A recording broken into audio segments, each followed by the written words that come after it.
Kami dari Kinabalu Podcast ingin mengucapkan Selamat Hari Raya Aidilfitri. Maaf zahir dan batin.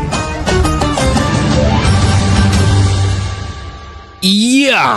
Podcast ini dibawakan kepada anda oleh NH Travel Sabah. Ingin mengenali Sabah dengan mudah-mudah dengan perkhidmatan yang terbaik, NH Travel Sabah adalah solusinya. Dapatkan itinerary travelling kategori di bawah bayu ini dengan bantuan NH Travel Sabah. Betul. Mereka menyediakan perkhidmatan dari kereta sewa, package percutian dengan ground Sabah hinggalah pengurusan penerbangan anda hanya dengan NH Travel Sabah. Betul. Dan jangan lupa ikuti mereka di IG, Facebook dan juga TikTok mereka NH Travel Sabah, atau boleh terus kontak mereka, kasih WhatsApp je terus di +6 011 16448484. Ya, kita panggis. Adik abang samping jatuh, kakak tolong ikat dulu. Songkok sengit adik lari cari kuih bahulu. Atau senyum kenyit mata nenek naik bulu. Kena kari tumpah atas lansir nenek baru. Malam tiba sana sini bunyi dentam dentung. Meriam bulu sudah sita namun masih bumbung. Ingat ada adik belajarlah dengan tekun. Maka exam kasih meletur barulah kelabung. Habis cuti jangan lupa periksa sekali lagi. Balik berasakan bagai tak ingat diri. Hati-hati biar sampai selamat terus ke hati. Jangan tinggal kunci rumah, nanti satu hal lagi. Ini lagu sloka Aidilfitri Hari Raya. Social media kasih viral, kongsi untuk semua. Walau raya jauh lagi senyuman lu terkesima. Mood feeling raya tahun depan kita jumpa. Maaf-maafan kita semua. Come on, yeah. Jaga sesama ikatan keluarga. Kalian tahu dan sahabat dan saudara. Ayo bersama meraihkan raya yang mulia.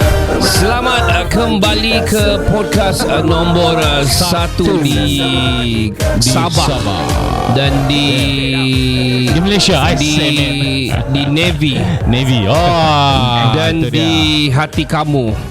Semua di hati kamu. So kita bertemu lagi di part yang kedua di season 14 episod yang ke-11 ini. 11. Lagi satu episod kita akan beralih ke season yang ke-15. Wow. Macam mana awesome kita mau? Awesome. Alhamdulillah. Tidak sedar kan? Betul, alhamdulillah. Dan kita mau sambung cerita dengan kita ada guest hari ini. Guest kita kepada yang baru, kepada yang baru tiba-tiba masuk di part yang kedua pula. Boleh cek yang part pertama tadi untuk tahu lebih detail siapa guest kami. Kita bersama dengan Syah Divers. Syah Divers. Dan tadi kita bercerita tentang dia daripada dia ingat dia sudah habis di Johor. Pularik sekali pergi Lumut lagi lah. Ada training lagi di situlah. Jadi dipilih atau memilih sebagai penyelam di Navy ni, TLDM lah kan, TLDM ni. Apakah kau rasa cabarannya, kau rasa susah sebagai penyelam? Yang paling apa? Paling yang kau tidak dapat lupa tidak dapat lupa lah. First saya daripada Pularik tu. Daripada Pularik kita habis itu 5 bulan lebih. Ingat sudah training sudah habis ni. Bila kita sudah pergi di Lumut, rupa-rupanya training dia lagi lama geng. Saya habiskan penyelam ni 3 tahun. Saya punya kursus di Lumut tu 3 tahun saya kena habiskan. 3 tahun. Yang pertama 5 bulan. Sekali ke 3 tahun habiskan kursus penyelam. Sebab kita belajar alat selam ni 4 jenis. Maksudnya lebih detail lah kan kursus tu. So 4 jenis. Apa jenis itu tuan? Dia khabar biasalah. Yang untuk rekreasi tu satu. Helmet SSBA, orang panggil SSBA yang pakai kepala besi tu lah. Kepala besi. Kepala besi. Orang panggil kepala besi je. Bukan kepala butuan. Lepas tu MGBA, orang panggil MGBA lah. Itu apa? Dia untuk kita musnahkan periuk api di dalam air. Tanpa dikesan dia. Yang penting bukan LGBT lah. Bukan LGBT. Faham. Lepas yang terakhir dia Lafai. Orang panggil dulu Lafai. Lafai ini dia selalu dipakai oleh Pascal lah. Pascal selalu pakai. Pascal lah. Yang begini ni, yang cross di muka dia kan. Dia tak keluarkan bubble ataupun buih lah. Wow. So kau kira mahir 344 lah kira. InsyaAllah boleh lah. Sebab 3 tahun kita belajar bro. The deepest kedalaman depth of the sea yang kau pernah sampai berapa dalam dia? Ngam juga ada orang menanya ni bro. Itulah soalan dia. Dia suruh tanya, tapi saya tanya. Siapa yang tanya tu? Sebut nama dia. Si Aryan Bob. Siapa lagi? Dia tanya berapa soalan kau tadi? Berapakah kedalaman yang kau pernah reach? Paling dalam. Paling dalam lah untuk peribadi saya ni 70 meter lah. 70 meter 2 orang. Kalau gila. Jauh tu bro, satu padang 100 meter. Lagi 30 meter 100 meter. Macam itu. Tapi rekod untuk LDM punya penyelam dong sudah pergi 100 lebih lah. 100 lebih. Tapi dia pakai orang panggil bel. Dia dalam rumah-rumah besi ke dalam. Masuk ke dalam. Maksud dia masuk dalam macam satu kontainer. Kontainer. Satu kapsul lah. Terus ke bawah. 100 lebih rekod Malaysia lah. Okey, ini aku mau sebab aku selalu juga tengok, aku suka tengok National Geographic, History Channel semua ni kan. Aku selalu juga tengok macam yang special branch, yang askar-askar yang military yang padu-padu di seluruh dunia ni kan. Diorang bilang penyelam ni bila masuk di dalam, bila kau naik kau nak boleh terus direct pergi. Ya betul. Kau mesti berhenti di level tertentu sebelum kau terus naik. Apa sebab tu bro? Okey, dia ada kedalaman juga. Kalau kita nak elakkan daripada kita dapat kena berhenti sikit-sikit itu, kalau kita nak diving rekreasi kena duduk di bawah 10 meter lah. Di bawah 10 meter? 10 meter dia no limit. 10 meter dia no limit. Maksudnya kita boleh diving sampai 2 hari dalam air tu pun okey. yang 10 meter jelah. 10 meter. Jadi 10 meter ke atas lah. Kalau di bawah 10 meter ke bawah sudah tu, kalau terlalu lama kita kena buat hentian. Kami panggil hentian. Selalu kami pergi 30 meter kita kena buat hentian 2 kali. Berapa lama? 10 meter 5 minit 3 meter lebih kurang adalah. Apa tu? Adakah itu untuk menaturalisasikan kau punya pengudaraan ke oksigen? Lebih kurang macam gitulah. Kita nak, bila kita menyelam dalam air ni, kita ada satu gas di dalam badan yang tertinggal, dia lambat keluar. Jadi bila kita sudah menyelam dalam ni limited line, kita naik, kita kena berhenti. Dia banyak lah. Kalau dia ikut depth lah, kalau 30 meter kita kena berhenti di 6 meter. Lebih kurang dalam 10 minit. Ada kiraan-kiraan dia lah. Ada kiraan dia. Kita tunggu ada satu gas dia akan keluar ikut kita punya vein lah, kita punya ni orang panggil pituitari lah, kira macam itulah. Maksud dia sudah masa mau naik tu kan, sudah naik kau stop rest kejap. Dia bukan rest, dia jadi ada tempat dia perlu rest, hentian lah. Hentian. Jadi masa hentian tu kau buat apa? Diam-diam je lah. Diam-diam je lah. Dia kasih naturalize kau punya natural, lepas itu oksigen dalam badan. Gas kita tidak dapat keluar terus. Gitu pula. Kalau aku dengar lah, kalau kau keluar terus kau memang boleh mati. Betul ke tu? Kalau depth 30 kau terus naik atas, keluar 50 tu memang cacat lah, confirm lah. Pernah berlaku kah? Ya, banyak mati pun. Pernah Zal. Memang banyak. Kau dulu ada kah hampir-hampir? Hampir ada. Ya. Saya punya pasal ini isu ni lah yang terus naik. Dia what happened? Kau kau macam panik mau cepat naik ke atau macam mana? Dia bukan panik sebab masa kami tu kita dapat satu alat selam baru. Dulu kami training dia pakai yang tali tu je. Tali. Kita punya alat selam tu pakai tali bel lah, menyelam dengan tali. Strap dia lah.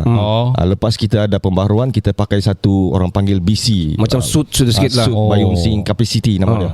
Tapi ini kalau tak pandai pakai memang masalah sebab kita beli pump angin. Bila kita pump angin dia akan naik sikit-sikit. Kalau tak pandai main dengan angin ni naik terus. Tujuan dia tu untuk yang apa? Untuk kita cepat kita timbul balik. Betul.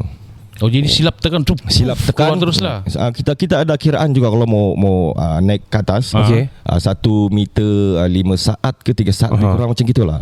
So tadi yang tadi si Fazal tanya apa yang kau pernah hampir mati dia cakap tu, apa cerita? Itu dia macam mana nak cakap, dia punya gas mau habis sudah masa menyelam, oksigen mau habis sudah. Jadi mungkin dia terlalu panik sebab kalau ikut betul kita diving ni berbadi, ada 2 orang. Jadi orang cakap jangan risau lah sebab kita boleh tukar-tukar. Boleh tukar-tukar. Tapi kalau napas dia bau macam mana lagi? Tiada sudah napas kalau begitu Zal.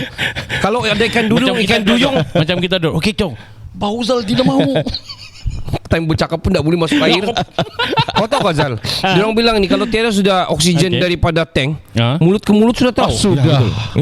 Untuk survive. Boleh lah sikit-sikit. Tapi saya mau tahu yang kau pernah alami ke macam itu yang pernah. Itu kejadian macam cerita sikit. Tapi kalau yang macam saya ni orang cakap tidaklah mau hero sangat, tapi adalah pengalaman sikit. Pernah jadi kita kehabisan gas di dalam air. Masa tu kedalaman berapa? Kedalaman dia 18 meter. Dalam juga tu gila. 18 meter kita masa tu kita sudah pakai buoyancy capacity BC yang baru tu lah. Yang ada apa? Untuk naik tu. Itu untuk emergency betul kan? Masa tu kita tengah menghayati keindahan alam. Terlupa tengok tank. Tank kita habis bro. 18 meter kalau kita naik tanpa guna oksigen tidak sempat. Tidak sempat mati. Kau kelengkap, kau laju sikit pun sama aja. So kau mesti mau berhenti juga lagi. Jadi Mau tak mau disebabkan kita ni ada sedikit pengalaman dalam bidang ni. Di dalam BC tu kita boleh sedut sebenarnya. Masa tu kau satu orang je atau ada kawan je? MC buddy. Buddy, tapi masa tu kita sudah berpisah. Okey. Oh, masa tu dua-dua kau habis atau kau sendiri Saya sendiri je sebab kita sudah berpisah. Oh, dia tengah naik lah masa tu. Dia pergi tempat lain, aku tempat lain. Kenapa kau pergi jauh-jauh? So apa yang kau buat masa tu bro? Itu kamu gaduh kan sampai berjauh-jauhan? Dia tidak juga gaduh lah, tapi sebab kita ni orang cakap sudah komplimen kan. Oh ya. Jadi kalau sudah dalam air faham ni, sudah. Okay. Kau pergi sana, aku pergi sini lah. Jadi apa kau buat? Kau ambil daripada tu oksigen tu. Kita punya BC tu kita ada satu hose yang untuk tu. Kita tekan, kita guna tu lah. Kita bernapas guna belon yang ada bekalan udara dalam tu. Guna tu je. Sebenarnya BC ni penting, betul. Masa tu kau tengah naik lah. Tengah naik. Masa tu kau sudah mengucap mungkin. Saya masa tu sudah hampir kena keracunan lah sebab kita bernapas dalam ruangan sendiri tu. Ya, betul. Jadi sempatlah sampai atas baru kita rasa pening, tapi kita ada alat medical emergency. Sempatlah kita ambil oksigen, pakai panggil dia oksigen Pak. Oksigen pure tu sedut, alhamdulillah. Umur kita masih panjang lagi masa tu. Kira tu sebenarnya kesilapan diri sendiri lah. Kesilapan diri ini sendiri. pepatah bukan pepatah. Diorang bilang pantang maut. Bukan Zang. 10 meter kedalaman tidak membunuh. Diorang cakap 100 meter tidak membunuh, tapi yang membunuh adalah panik. Betul. Ya betul. Kan? Ada satu soalan. Macam biasa juga dari Sharon Bob. Satu lagi tanya sama dia bilang, apa kenangan diving ketika bersama kapal selam? Berenang dengan kapal selam. Wih, macam susah pula jawab soalan ini. Bukan macam salah apa jawapan dia ni. Soalan dia salah. Apa takkan dia menyelam sama kapal selam? Tidak, ketika kau di kapal selam lah, berada kapal selam, apa kenangan terindah kau? Kenangan terindah di kawasan kapal selam ni memang kawasannya jernih lah. Semanggar ni memang kawasan bawah dia memang jernih. Lepas tu dia ada satu orang panggil tukun. Tukun dia macam lebih kurang bukit lah dalam air. Jadi keindahan dia itulah. Coral dia lah. Maksud dia pemandangan di dasar laut tu memang cantik. Ikan jangan cakap lah bro. Tapi ada satu cerita yang tu hari kau cerita, cuma tidak detail, yang kau masa tu dihantar ke Endon gitu masa tu. Endon gitu yang Indonesia. Oh Indonesia. Yang masa kejadian apa tu? Kapal selam Nanggala tenggelam. Ya itu. Sekejap. Jangan kau pergi sana. Kita terlampau direct ni. Dia sudah putung kita punya cerita. Aku mau tahu dulu pasal dia masa menyelam. Tadi itu aku mau dengar tu Nanggala tu. Tapi masa kau menyelam ni, orang cakap tadi saya cerita pasal 10 meter tidak akan membunuh, tapi panik akan membunuh. Nasib baik masa yang berlaku tu kau tidak panik. Bayangkan kalau kau tidak tepat fikir pasal kau punya BC apa semua ni. Lagipun masa tu fit lagi bah. Sebab dulu aku boleh tahan dalam air tanpa gas 5 minit. Dulu lah. Itu macam zaman kita timbak ikan tu. Jadi berbekalkan kita punya ketahanan tu. Jadi kita tidak panik lah. Habis gas kita boleh maintain lagi. Masih lagi 18 meter tu jauh tu, gila. Jadi masih lagi lah. Masih boleh berfikir lagi lah masa tu. Macam 6 tingkat juga tu. Yang masa tu kan, masa yang kau perasan tu kau tengok sudah kosong gitu. Sedut tidak dapat sudah. Masa tu kita sedut habis sangkut. sudah. Kosong sudah. Memang tidak boleh sedut sudah. Dia habis disangkut tidak boleh sedut sudah. Waduh. Mungkin kalau orang biasa tapi benda yang paling aku takut sebenarnya mati dalam air, geng. Kenapa? Siapa yang cari? Siapa yang jumpa kan? Kalau dah timbul siapa jumpa? Untuk makanan ikan-ikan. Itu jangan. Tapi selalunya kalau mayat orang yang mati dalam air atau lemas kan, dia akan timbul jangan. Dia timbul lepas 3 hari dia timbul, lepas tu perut kita pecah dia tenggelam balik. Sempat jumpa kau je tu turun pecah. Kalau kau nak makan ikan, mana lagi? Dah lah. Habislah. Ikan buntal yang makan. Dalam kajian statistik lebih daripada 40% orang yang hilang dia tu tidak pernah jumpa Zal. Ya, betul. Macam kes yang berlaku di Pulau Banggi, pernah berlaku mungkin ada dalam 10-15 tahun lepas. Yang kalau capsize. Orang kawan kita juga si Paival punya keluarga, satu keluarga orang Longob. Yang salah satunya. So kau kenal juga orang tu. So apa yang berlaku adalah satu keluarga ini, beberapa keluarga lah, dorang naik itu tongkang yang bawa barang. Sepatutnya dorang ikut yang ferry tu lah. Tapi ferry tu penuh, tapi dorang sudah biasa, orang biasa, kampung biasa benda ni. Dia capsize satu kali, dorang dapat naik balik di bawah bot tu, bot paut, capsize lagi satu kali. Masa tu banyak dia ikat juga family dia, tapi terlepas yang tinggal kawan kita tu si Faival, dia ikut, dia mau pergi the next day. Dia raya korban lah tu. Ya, raya korban. Dia punya semualah, tinggal dia lagi, tinggal lah tu bapak dia, adik dia semua. Sampai sekarang dah jumpa yang lain. Semua terkorban kecuali dia je lah. Ya, dalam tu juga ada satu keluarga dari Papar, if I'm mistaken, dia ni, anak dia ni baru 12 tahun ni pergi melawat di Petro Science di Semenanjung lah. Lebih kurang itulah, grup trip sekolah lah. Jadi masa dia trip sekolah tu, dia seorang saya pergi, keluarga semuanya pula. Keluarganya semua pula dalam tu semua hilang. Tinggal dia balik dari KL kan, dia tinggal seorang lagi. Ya Allah. Ya. Itu barulah betul. Jadi ini aku rasa macam kepentingan untuk ada pendidikan dari segi mengawal panik dalam air sebenarnya. Aku rasa kalau di negara barat dorang sudah bayi-bayi lagi, dorang sudah kasih biasa. Ya, betul. Ya. 3 tahun 4 tahun dorang boleh reach di bawah. Kita takut. Kalau kadang-kadang kalau tengok kan orang beranak pun dalam air. Ya betul. Beranak orang ada yang memilih untuk beranak dalam air ataupun bersalin lah. Keluar tu blup dia keluar. Terus Amos Syah diver dia bilang. Alright Syah. Cerita pasal kau menyelam dan sebagainya ni. Yang 70 meter tu, setahu aku sudah gelap tu kan? Ya, memang gelap. Di bawah 50 meter dia masa tu pun telinga mungkin sudah dia tidak, tekanan dia tidak kuat kalau kita sudah sampai 70. Tidak ya. Ya, dia first 3 meter ke 10 meter tu. Itu yang sejam. Yang maksudnya limpas dia ke dalam tu dia macam kita santai-santai je. Santai sudah. Santai. Sayangku dia bilang. So bro, kedalaman kau 70 meter tu, itu adakah ujian masa tu ataupun kau memang mau reach 70 atau macam mana? Itu training akhir lah. Kita pelatihan terakhir. Berapa kedalaman yang kau boleh lah? Bukan kedalaman yang kita boleh lah. Sebenarnya kita boleh pergi lagi 100. 200 pun kita boleh. Cuma kita tidak mau pergi lah sebab banyak risiko dia. Jadi masa training last kami pergi 70 meter lah. Dan aku rasa juga 70. Kebanyakan orang perlu ingat, untuk pergi tempat dalam ni mudah. Ya, betul. Untuk naik tu dorang lupa. Naik tu dia masalah sikit. Dorang lupa yang dorang mau kira dorang ada lagi perlu naik pasal. Iya. Dorang ingat sudah sampai selesai lah kan. Selesai. Dan balik betul bro. Ada juga banyak-banyak kan dia sudah turun dia lupa naik. Sebab terlalu excited berada di dalam. Terlalu indah di bawah ni bro. Indah sungguh-sungguh dalam air ni. Termasuk Tioman dan juga Langkawi lah. Di mana tempat kau pernah? Sebelum kita pergi Nanggala tu lah. Kau 70 meter. Apa ada di 70 meter? Kau dah takut kah bro? Kau dah pernah takut kah bro? Lagi satu yang 70 km tu kamu di mana? Kilometer? 70 meter. Gila kau. 70 meter. 70 meter. Kamu di laut mana tu? Di Tioman. Oh, tempat peranginan tu? Ya, memang kita selalu buat training last. Dua banyak di Pangkor boleh, Tioman boleh, macam-macam lah. Ikut pada jurulati lah. So sambil melancong. So 70 meters tu apa yang kau nampak sana bro? Mana ada nampak bro? So di bawah 50 pakai lampu, dia gelap. So pakai lampu apa semua? Masa training kita perasaan takut tu tiada lah sebab kita dipaksa turun oleh jurulati. Yang penting kita sampai. Tapi kau bilang indah di bawah tu. Itu kalau yang sahabat-sahabat kita yang tak naik tu. Kalau depth 30 tu masih jernih lagi. Tapi kami training masa tu di bawah 50 meter kita sudah nampak gelap.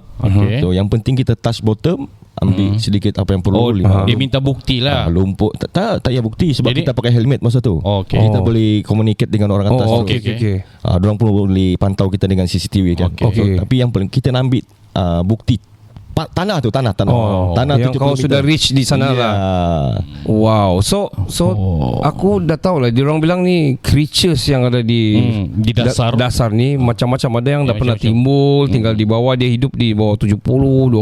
Ya, pernah ada. Tapi satu lagi saya tanya, pernahkah kau membuat latihan sekali dengan kawan-kawan, ada masa latihan tu berlaku kematian yang kau pernah alami lah? Yang untuk saya punya tim kau lah hampir itu adalah hampir itu kau pun sikit kan hampir tapi habis. Member saya itu nasib baik sempat buka angin lah. Dia punya mata sudah terkeluar.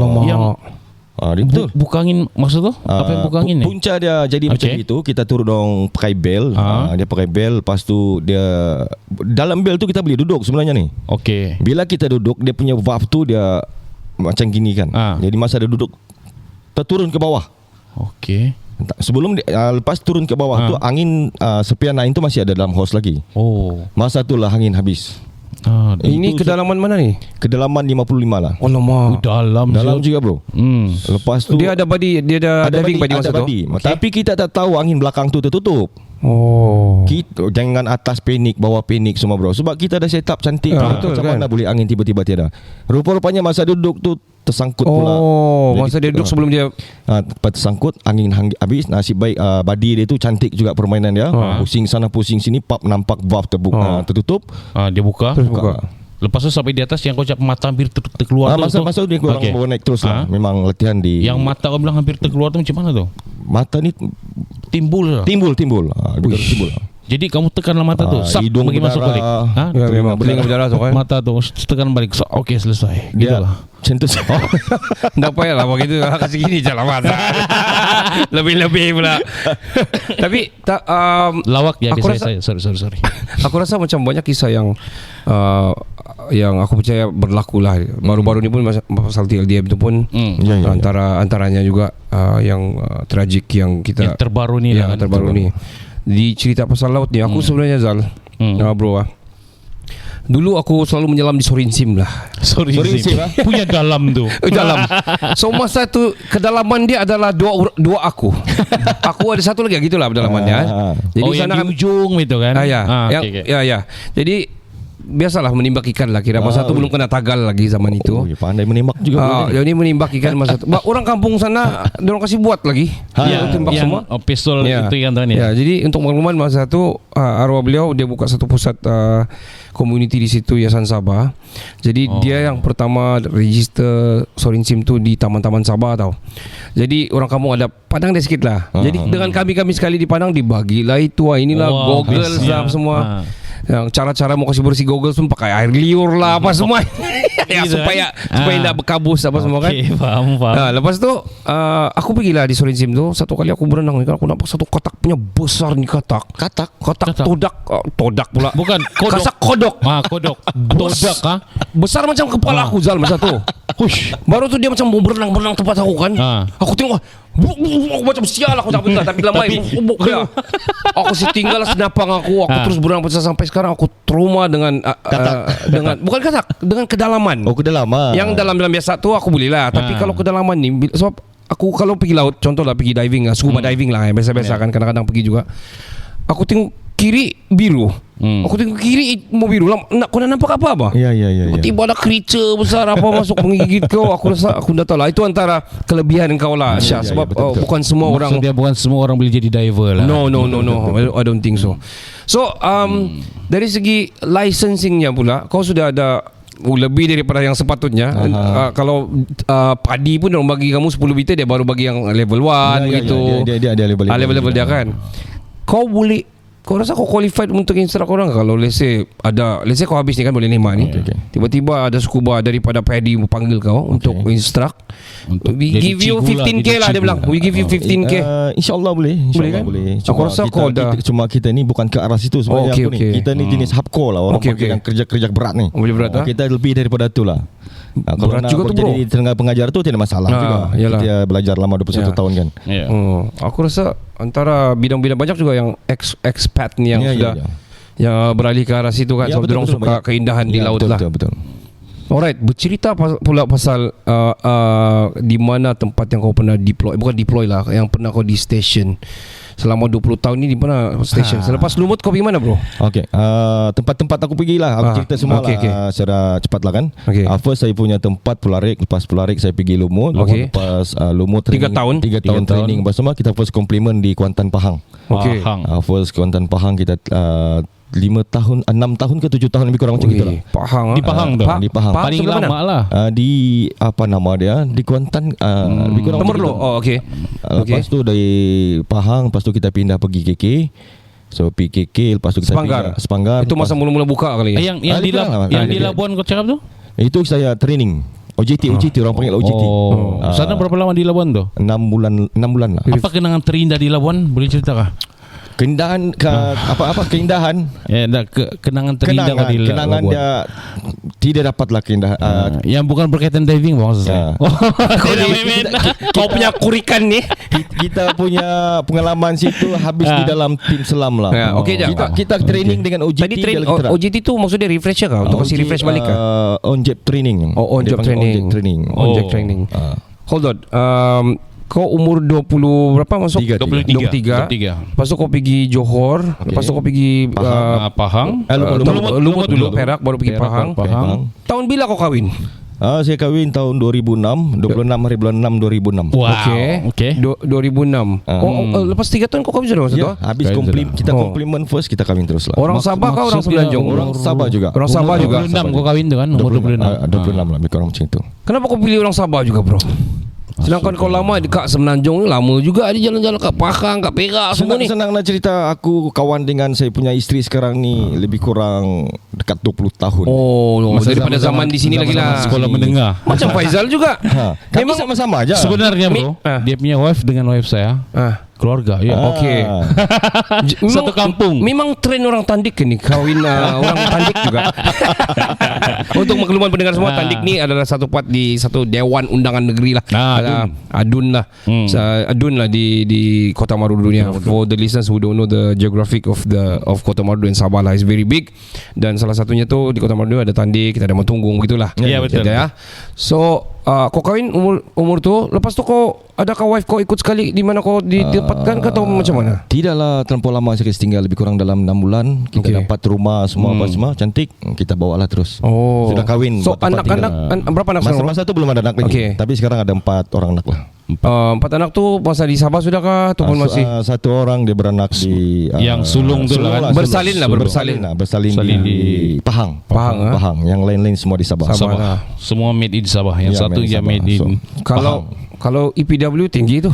Tinggi. Itu ada ingat. Sebab Pahang punya IC bah. Ya betul. Jadi dia punya IC memang yang mestilah. IC dia memang. Macam Zul sini pun kau ingat dia nak dapat EPW kan. Melaka je. Orang kaya ni, orang kaya. Okey. So kau lepas daripada Temerloh balik Sabah. Balik Sabah di Sepanggar. Habis Sepanggar saya pergi kapal selam.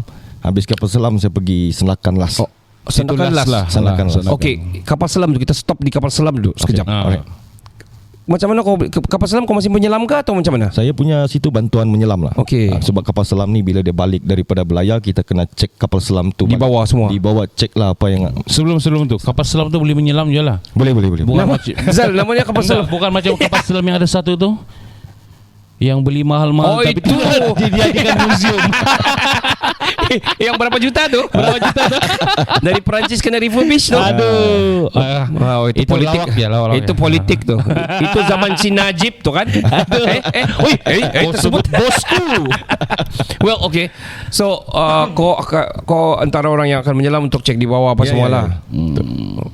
Masa kau mula-mula masuk ni kan, sebagai penyelam lah.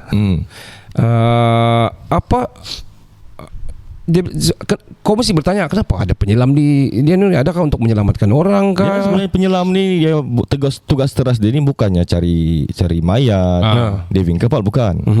Tugas teras dia ni mematikan bom ataupun memusnahkan bom di dalam air. Antaranya itu salah satu tugas pertama lah yang penyelam kena buat. Ataupun tugas dia menyelam antar bom di kapal musuh. Antara dia itu tak penting movie itu Pascal itu komando. Itu Pascal lah. Komando pasang, kami buang. Lebih kurang macam gitulah. Diffuse. Sedap dia pasang, kamu yang sibuk buka. Itulah tugas. Kalau kau dah buka meletup kapal kau bro. So kau punya rank bro, masa kau rank kau yang kau last sekarang ni Corporal ya. Ada macam mana? Susahkah kenaikan untuk mau daripada Nuni? Macam masuk apa? Private kah atau macam mana? Private lah macam biasa. Private, corporal, lepas tu sergeant. Staff sergeant. Tapi dalam Navy dia panggil lain. Navy lain. Macam saya leading. Kalau dah sergeant tu dia panggil PO. Chief. Lepas tu encik lah. Itu lah. Itu Admiral sudah tu kan? Yang encik yang tertinggi lah tu. Tertinggi LLP lah. LLP Nakoda sudah tu. Betul. Besar lah. Paling tinggi sebenarnya adalah Perdana Menteri Zal. Dia yang tinggi si Tanggang sampai ke kapal sendiri. Alright bro, di Sabah itself aku sebenarnya terkejut bila kita buka kita punya di Sepanggar tu, antara paling besar sebenarnya ni. Betul. Di Asia ni sebenarnya. Dan bila dorong buka ni, dorong kasih jugalah. Dia ada kapal selam kita, dan kadang-kadang setiap tahun dorong akan buka tu hari TLDM tu. Aku pernah pergi juga. Betul. Boleh masuk di kapal selam tu apa semua. Ya. Memang jadi aku ni ada claustrophobic sikit. Okay. Jadi aku tengok aku punya player masa tu, kita ada main bola di kan, budak-budak kita Slapping Youth masa tu. Lepas tu dong pergilah masuk semua. Masa tu kau bawa dong pergi. Ya. Bestnya coach dia bilang gini. Jadi macam mana? Sampai mana? Sempit bro di dalam tu. Memang sempit bro. Tapi kapal selam itu terpak besar ya, kan. Tapi dalam kau nak kompak pasal sistem dia lagi. Ya, enjin apa semua sistem. Kebanyakannya kalau macam orang tinggi macam aku dia masuk dalam tu banyak untuk tunduk. Patak pinggang. So macam mana kau atur kau punya claustrophobic, rasa kesempitan tu atau apa ni, fobia sempit? Silap bukan mati sebab apa? Fobia mati tapi sebab panik. Kau rasa macam Ya, claustrophobic. Ya, itulah. Dia yang penting kalau kita masuk tempat sempit ni, yang penting ada perempuan masuk dulu. Maksud kalau perempuan tu boleh, takkan lelaki tidak boleh. Memang macam itu. Lain pula aku fikir. Kita ada training. Sekejap, aku pun lain juga terfikir sekejap. Okey. Maksudnya tercabar lah kan. Kenapa perempuan boleh, lelaki tidak? Ada satu. Sebab dia orang kecil mungkin. Kita tegap. Tapi menentukan kesempitan tu. Makin lain aku rasa kesempitan. Okey. So, faham terus kan? Apa ruang paling besar dalam kapal selam ni? Itu saya tidak pasti betul lah. Sebab saya jarang juga masuk dalam tu. Okey. Cuma kita diving di luar-luar. Ya, so kau lebih suka main di luar, main di dalam lah kan. Betul. Okay. Makin lain aku rasa. Makin lain Nizal. Alright. So di Sandakan ni naval base di Sandakan, kau berapa lama di Sandakan? Lebih kurang 3 tahun lah. 3 tahun juga. 3 je pula tu kan. Tapi total semua 20 tahun tu Nizal. Gila. 1 tahun lama tu, bukan main calang-calang tu. Kamu orang lagi lama. Belum bro, 60 tahun. Ya, tapi kami dah pernah pergi tempat sempit, main luar-luar. Kami main dalam je. Kau belum main luar. Alah, tidak adil. Okey, kita mau berehat dulu sebab kita mau cerita satu pasal satu Nanggala tu. Itu kita mau dengar tu cerita. Tapi untuk kamu kalau mau pergi sini di Sabah, tak payah kamu sewa kapal selam lah. Betul, tak payah kapal selam. Kamu sewa kereta saja. Dan kalau kamu bercuti dengan keluarga, of course kamu cari NH Travel Sabah. Betul. Diorang ada dapat bagi perkhidmatan yang sangat bagus dari segi ground, dari segi pengurusan perjalanan kamu ataupun itinerary kamu. Iya. Diorang pernah uruskan ramai artis punya. Zizan pernah, Nabila Huda, diorang pernah Siti Nurhaliza. Ya, VVIP, Perdana Menteri. Timbalan Perdana Menteri diorang pernah atur. Diorang ada lebih 50 jenis kenderaan di sana. Bermacam-macam pattern, size dia apa semua. Betul. Velfire daripada yang mewah kepada Axia kepada diorang ada. Dan untuk kamu gunakan kod promosi kamu akan dapat lebih banyak diskaun lah. Diskaun lagi. Guna saja Kinabalu Podcast. Boleh dapat sampai RM40 diskaun. Betul. Daripada lebih 3 hari dapat RM10. Tambah lagi kami punya promo code, kamu dapat lagi RM30. Betul. Jadi podcast ini dibawakan khas kepada anda oleh NH Travel Sabah. Ingin mengenali Sabah dengan mudah-mudah dengan perkhidmatan yang terbaik, NH Travel Sabah adalah solusinya, bukan kapal selam solusinya. Dapatkan itinerary travelling ke negeri di bawah bayu ini dengan bantuan NH Travel Sabah. Mereka menyediakan perkhidmatan dari kereta sewa, pakej percutian, ground Sabah hinggalah pengurusan penerbangan hanya dengan NH Travel Sabah. Betul. Jadi ikuti mereka di IG, Facebook dan TikTok mereka NH Travel Sabah. Atau terus kontak mereka di talian +6 011 1644 8484. Jangan ke mana-mana. Kita akan kembali selepas ini. Hai guys, saya Razak. So korang sekarang sedang mendengar Kinabalu Podcast nombor 1 di Sabah.